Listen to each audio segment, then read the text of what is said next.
So then, I've reviewed movies, books, video games, board games, and even my transition, if you want to consider that a review. This time though, I'd figured I'd try a different media, a webcomic called I Want to Be a Cute Anime Girl. Recently, the author said they'd be going on hiatus as a way to get more ideas for the story, as well as to take a rest from all the drawing. I was originally thinking about dubbing the comic, but A, I don't think I can do a really good girl voice at the moment, and B, I just don't think I can do it justice all by myself.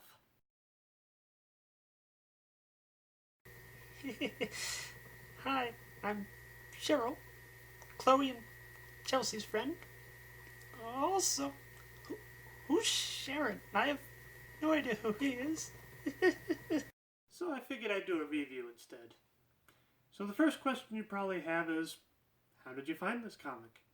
Well, back when I was questioning myself, I found this one Reddit board that had a whole bunch of webcomics specifically about transgender individuals. Out of all the ones in the list, this is the one that stuck out to me the most. I'll try to start with a general review and then get a little more in depth as the video goes on. Just be warned, there may be a few spoilers here and there, but I'm not sure if there's necessarily anything too earth-shattering. I mean, the title of the work is I Want to Be a Cute Anime Girl. You could probably wager the main character is going to be transgender, male to female in some way. So for the general review, I am a sucker for the anime style of animation. I love the big eyes. It's something I wish that I could draw myself, but I find that my own personal style just seems to get in the way. I am very jealous of the author. They're able to draw this comic very well. The smooth lines, the lush colors. It's just something that would probably take me days to be able to replicate, and even then, you could probably still see that I drew it in some way. Probably the thing that sticks with me the most about this comic is its wholesomeness. Being about a transgender individual, you think it would be about how this individual was snubbed from society, had to quit work because it got too bad, family and friends forsaking them, and then eventually they'd end up killing themselves because nobody would ever give them a chance. This is not that story. It's about a family who loves and accepts their newfound daughter, while this new daughter is also still trying to figure out how to be transgender. Now for the more in-depth review.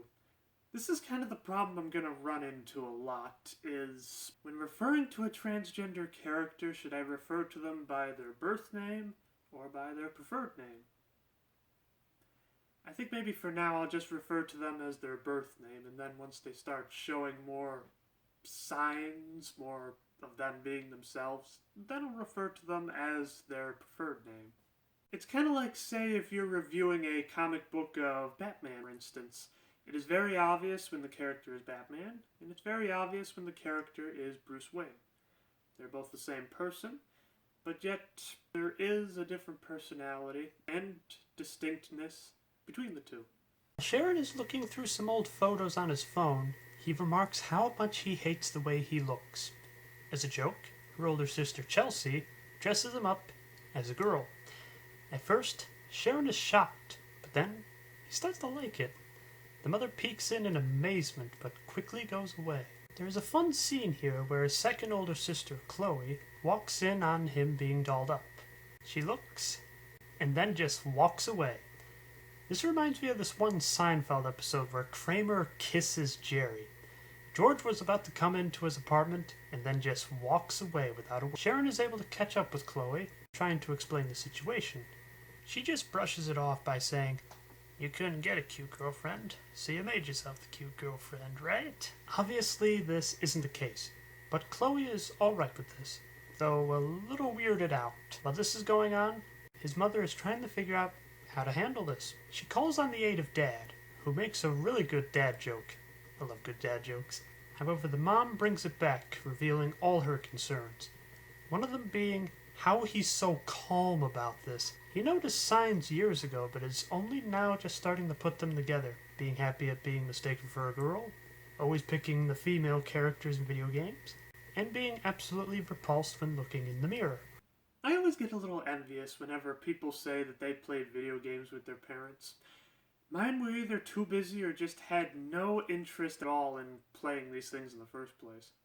As for signs, I will agree, once you accept that you're trans, they just seem so obvious. But up until that point, you just think they're weird little quirks. For example, my grandmother would always call them sandwiches. Back to the story, the father wants to see how everything's going, and spots a new girl in the corner. As a way to hide themselves, I think it's too early to say herself yet, they make up the name Cheryl. The dad immediately recognizes Sharon and has a talk with them. Maybe I should say her here. I'm trans and I don't even know how to say this. This is done in a rather fun way, as if Sharon is another person, and they are talking about him in the third person. They explain how they like being like this. It's a feeling. It just feels right. I remember my therapist gave me a rather good question. He asked me, why does it feel right? And you know, I think I finally found the answer. The main thing is, it just makes me happy. That's just about it. I like being a woman. I like being a woman. I like being treated like a woman. Well, occasionally, you can kind of go a little too far with the whole chivalry thing. Just never felt that kind of happiness as a man, and I can only imagine how much this is multiplied for Cheryl. Cheryl brings up an important question. Would you rather I stay as Sharon? He just simply wants them to be themselves, no matter who that is. The mother comes in explaining her side of the story, saying that while she doesn't understand, she accepts this. There's an example of that wholesomeness. All too often, I see people that want to tell a very dark and depressing story. Which, is that really a story you want to hear when you're questioning yourself as well as if you want to come out to your friends and family? This comic gives you hope, rather than regret. And I love it for that. The next day, the girls, I hope it's safe to say that, all go out for a shopping spree. After all, Cheryl is wearing a combination of all her sister's clothes. All seems to be going pretty smoothly when Cheryl spots a boy from her class. She decides to say hi, but later regrets it. Before leaving, Sharon has to use the bathroom, and I think you know where this is going. They then do their best to try to get out of there quickly. At home, Cheryl is loving herself, taking pictures, and even saving one as her wallpaper. Upon retrospect, she realizes she's taken more pictures of herself in these last few days than in her entire life. The main problem is, Cheryl has to go to school the next day. She wakes up as Sharon and is reminded how much she hates her old self. Her older sisters are concerned since they grown to like Cheryl, and seeing Sharon just looks weird. She figured she will have to go to school this way when Chelsea thinks, why not go with Cheryl? There is some thought, but this is just too much at once. Sharon meets up with one of her best friends, Zach, who wondered how the weekend was. I just love this little JoJo reference here. At school, everything seems fine, until Sharon realizes she forgot to remove her nail polish. Everyone has something to say about this, including a girl in the back of the class. She loves the color she chose. Class ends when Sharon looks at her phone to reveal Cheryl. The boy from the mall sees it and wants to ask her out on a date. Talk about awkward. After school, Zach wants to talk with her to see who the girl was on the phone. The truth comes out, that was indeed Sharon. At first, Zach thinks it's a joke, calling it memeing. Can anybody explain this to me? I know what a meme is, even making a few of them myself, but does anybody know what meme they're referencing here? Then the conversation goes to a place I've heard many trans individuals have, but honestly I can't say I've had myself. I'll explain the story before I explain myself. They talk about how Sharon wants to be an anime girl, and asks Zach, don't you? To which he says, no way. Then there's a spark. This is not common. For me, this conversation never happened. Puberty is an odd and disgusting time that nobody ever wants to talk about. I figured everybody else was having these feelings of wanting to be the other gender, and in a little ways, I was hoping once the hormones leveled out, either that feeling would go away or I would become a woman. Obviously, neither happened. The closest I ever came to this conversation is I remember I was taking a walk with a few friends, and one of them asked if you could be a woman for a day, would you do it? It was a group of four, and only one of them said no. So I just thought it was perfectly normal to be transgender. It just seemed like it was a majority rather than a minority. It wasn't until after I came out as trans that I kind of had this realization. Either that or there are a lot of closeted transgender individuals that are watching gender bender anime. Don't judge me. The conversation goes on. As a way to bring understanding, Zack brings up his older sister, who is a lesbian. That night, Zack feels a little guilty about bringing that up and gives her a call. After explaining the story, she found it to be the right thing to do, even giving some insight by saying Sharon may be trans. The next day at school, the girl from earlier notes that Sharon's nails are purple today. They talk for a while, when Sharon finds out her name is Delilah. As they hit it off, Zack wants to talk with Sharon after school. This is where Zack reveals that Sharon may be transgender. I always found this section to be rather scary because it lines up perfectly with how I experienced this section in my life. Instead of Zack telling me I was trans, it was a Reddit forum.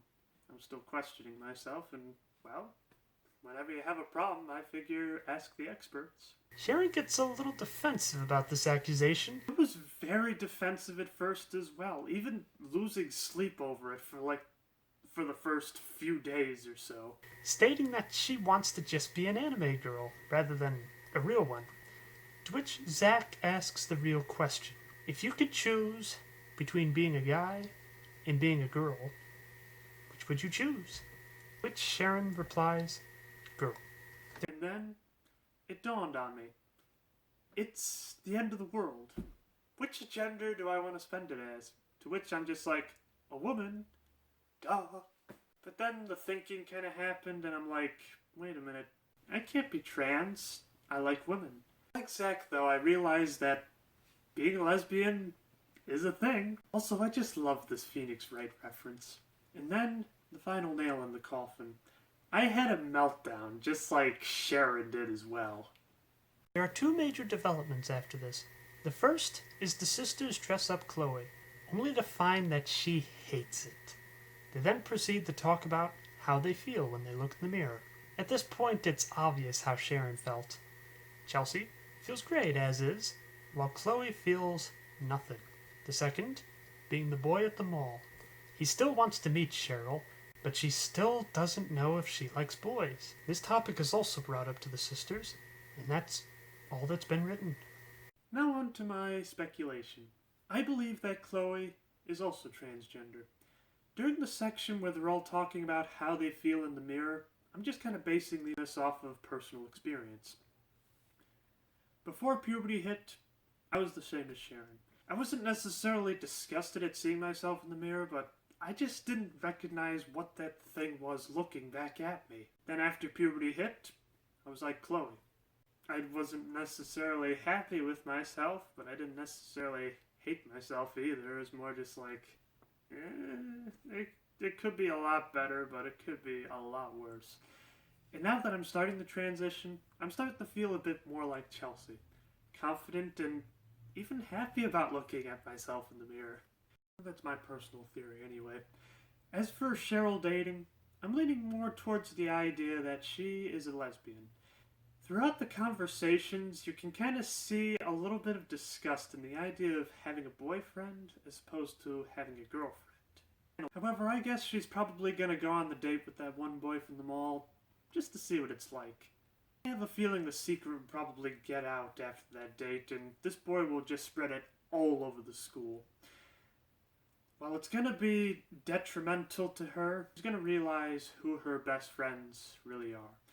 While people are going to be disgusted and just not understanding, there are some that are going to be like, you know, you go, girl. If this makes you happy, then go for it.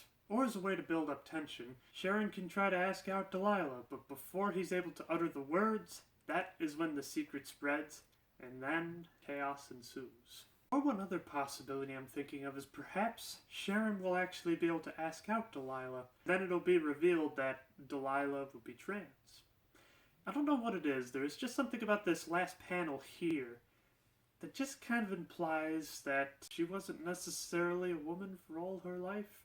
But maybe I'm just reading too deep into this. I guess that kind of comes from a combination of the book I'm working on right now, as well as really thoroughly reading through every single comic to make sure I'm doing this review justice. Then maybe later on, Sharon's parents will probably try to consider perhaps hormone blockers or hormones in general. In fact, that's kind of an interesting point. How far can you go with this? Perhaps it could be revealed that Cheryl is telling her adopted kids this. Or maybe you can pan out and she's telling some sort of psychologist or maybe an anthropologist about all her experiences. Or maybe she becomes an accomplished graphic novelist and this is her first story. It could go as far as Cheryl getting married and living happily ever after. Well, I'm starting to see why the author took a break. There is so many different directions that you could take this story in. I do hope they go for the more happy route, though. That's the one thing I love this comic for the most, is its wholesomeness. And I'd really hate for it to end on an extremely sour note. So yeah, that's I Want to Be a Cute Anime Girl. I love this comic, and if the author is watching, I just want to give you a great, big thank you. You were able to help me discover who I am, as well as to just kind of make light out of all the emotions you feel when you realize that you're transgender. Even poking a little fun at it. It's nice to be able to laugh at something that's so serious. Most importantly, you showed that it is possible to have a happy life as a transgender individual. Not that I thought such a thing was impossible, but show me any media where there is any positivity towards the transgender community, or at least one that isn't some sort of Saturday afternoon special. It's a great story, and I highly recommend it. Even if you're not trans, you can still appreciate the art style, the humor, and just the overall gooey wholesomeness that is this comic. I hope you enjoyed my little review, and until next time, be yourself, no matter who that is.